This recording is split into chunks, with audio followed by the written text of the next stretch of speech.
is a shark. IZ210 or something like that. Yeah, generic shark. Cordless with duo clean. With anti-hair wrap bristles. Brushes, flat things. Look at that. How marvellous. This one, however, has done a shark. I just turned it on. It doesn't do anything, but it does briefly. So we need to have a look at if we can get this dead but not dead machine back to life. Let's have a look.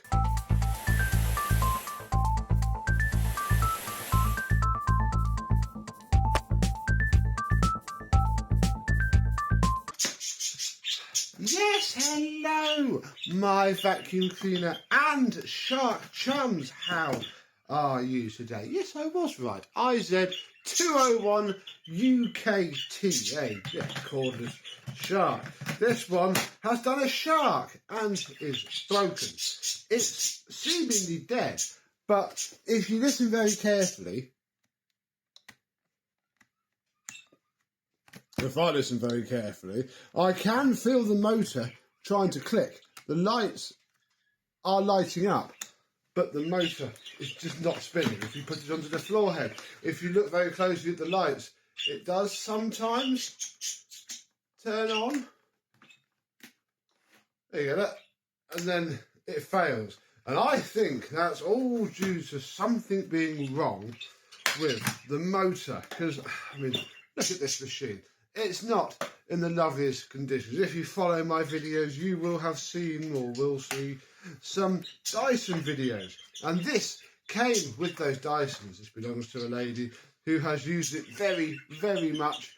And yeah, it's done a shark and broken itself. So we're going to have a look. Yeah, if I take out that filter, I mean, that looks good news, doesn't it?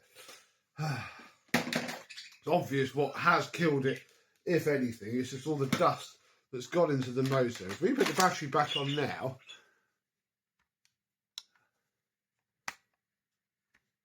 yeah, there is a click coming from somewhere, and I'm sure it's probably trying to spin. The problem is it'll have no torque, and if all that dust is compacted in there, I've had this work on Dysons before, you can sometimes knock it out. Let's just try it now. No, so it didn't just knock itself out. Let's get the motor out and see if it's just so full of dust that it can't turn. I'm having to use a manual screwdriver like the olden days because my bits with the little hole for the security torques aren't very long, so I can't get the drill in. But after undoing the 4 screws which reside around this piece of plastic, it does lift off. Oh, and we can see our motor, although annoyingly we can't actually get to it. What we do need to do now, I mean, look at that, that's a good sign, isn't it? Where we need to go, let's just get rid of these. I could switch now, but whatever. Is under here, this whole back portion looks like it clips off, and that's probably because it does. Knowing Shark, they've reused this design with different battery technologies, and well, I guess fair enough. It keeps costs down. Design it modular so that you can take bits of it off. Oh, now which bit do we pull and pry on to make this bit come out now? I'm going to come out from the back because it slots into the front. There we go, look, aha, hello. So, I mean, of course, I can't just take the motor out from there anyway. That would be far too simple. Yeah. Oh, do I really have to take all of the switch off? Please say no. I think I'm going to have to. Oh. Right, well, we had the motor in our hands, and that might be good enough. Here it is, look, there's any markings on it. Uh-oh. This piece just rolled out.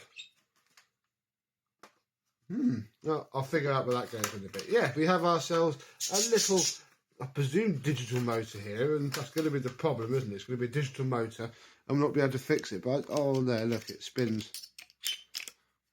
perfectly fine. That's annoying. I think that's a brushed motor.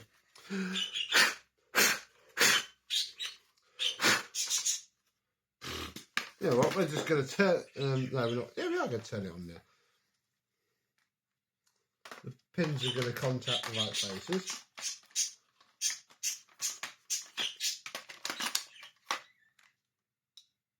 Now, there's something making a click in it, but it's just not working. It has done what Dyson cordlesses do, and yeah, destroyed itself. Right, well, yeah, there's nothing else I can do, nothing else I'm really going to do except head onto eBay, see what a working motor might cost, and go from there. Because all of those connected, I just don't think it's sending power down to this head. I think this head works fine. It lit up and I've had it try to start, but then I presume this all cuts out and then stops the power, which is fine. Let me come back when we hopefully have some positive news, or it's going to cost a lot of money and the lady isn't going to go for it. It's a couple of days later in the world of our shark video, and I'm hoping that we're now going to fix it and finish it off. But by fix, I mean we spent some money. So this bit here is the problem. For £20 posted, a bit less I think, we supposedly have in this box a very good condition and, more importantly, fully working part of bubble wrap shark main body. Yeah, it's cleaner than this one is. Excellent. So we'll pop that one over there. What we need to do is take our battery first. Oh, it runs! Fantastic. So we can take our filters. This is the filter that came out of the other one. Nice good wash. Fix that up. That goes in there. Then we take our cyclone, which I've airlined out. It's clean enough really, and pop our washed pre-motor filters, I guess, back in here. Oh, line that up. Click. Hey! Marvellous. So, the next big scary question is, does the floor head actually work, or was it broken all along? Yeah. Oh yeah. Works all right.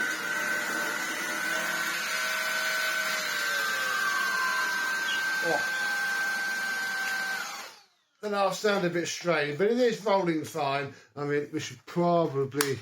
Oh, under there it's not too bad. It's not full of chunks of grit and grime and horribleness. I think that's going to be okay. So, what is the way to fix one of these cordless little sharks? Well, it's to go onto eBay, find a nice person breaking one for spares, because, yeah, this body would have worked fine. It's probably the head that broke on whatever machine was broken for spares. And it's the simplest way. I can just charge her probably a little bit more to cover the time that we've spent investigating. But, you know, even £30 and it's had a service and a good wash. It's still the cheaper and easier way than ever trying to take this motor out, work out what the heck's making it not spin, and care at all, really. So, sorry that my answer of how to fix one of these is to go onto eBay and spend £20, but it is the easier way.